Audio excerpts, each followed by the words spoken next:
Ayun sir, nasa bintana nyo, huliin nyo at tumawag na kayo ng pulis, baka makatakas pa. Sabi ika nga nila, bago ka matulog ng mahimbing sa hating gabi, siguraduhin mong nakasarado ng maayos ang iyong pinto at mga bintana dahil marami diyang masama ang pinaplano. Kaya naman panoorin mo ang nag-viral na video na ito kung paano nahuli at tinuyog ng mga kapitbahay ang isang lalaking nahuling nag-akyat bahay.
Makikita sa video na nagsisigawan ng mga kapitbahay nang nakita nila ang isang lalaking umaakyat sa bintana ng kanilang kapitbahay na tila wala sa katinuan at nawala pang suot na damit.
Pinasama ako.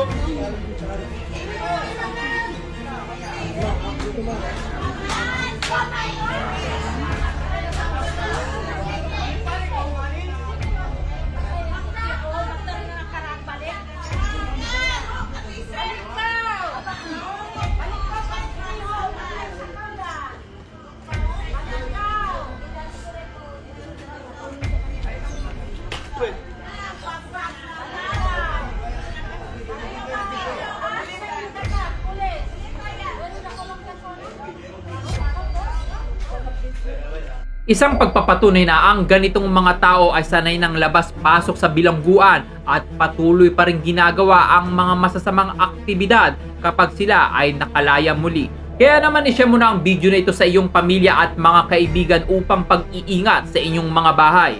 Ikaw bilang isang Pilipino, kung ikaw ang tatanungin ano ang dapat gawin sa lalaking ito upang hindi na pamarisan at hindi na muli umulit? Well, i-comment mo na ang iyong reaksyon sa video sa baba.